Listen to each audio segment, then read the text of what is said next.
नमस्कार विद्यार्थी मित्रांनो, आज आपलं मास्टर क्लास A1 या यूट्यूब चॅनलमध्ये स्वागत आहे. मित्रांनो, आज आपण रिझनिंग मधले जे क्वेश्चन आहे ते बघणार आहोत.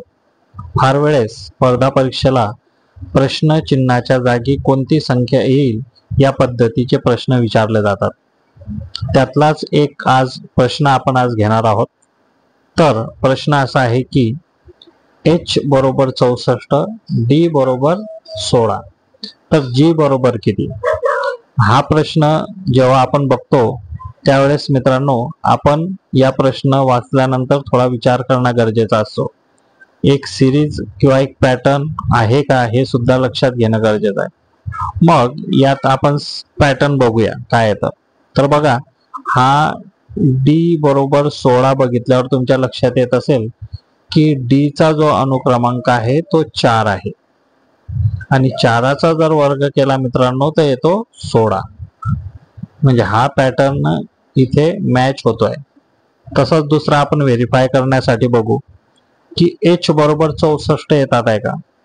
तर h चा जर आपण अनुक्रमांक बघितला तर a b c d e f g h 1 2 3 4 5 6 7 8 अनुक्रमांक येतो 8. 8चा वर्ग जर केला तर 64. म्हणजे हा पॅटर्न बरोबर आहे. तसाच आता g चा आपल्याला काय करावं लागेल मित्रांनो, का अनुक्रमांक काढावा लागेल. मग a b c d e f g इथे येत आहे. मग मोजून घ्यायचं 1 2 3 4 5 6 7 अनुक्रमांक येतो g चा 7. 7चा जर वर्ग केला तर उत्तर येते 49. मग ऑप्शन मध्ये 49 आहे का, तर हो, ऑप्शन मध्ये 49 आहे. म्हणून या प्रश्नाचे जे उत्तर येईल मित्रांनो ते येईल 49. अशा पद्धतीने एखादं उदाहरण दिल्यानंतर त्यामध्ये सिरीज आहे का, पॅटर्न आहे का, या पद्धतीचा विचार करून मित्रांनो उत्तर काढणं गरजेचं असते. आता पुढे तुम्हाला सोडवण्यासाठी एक गणित देतो.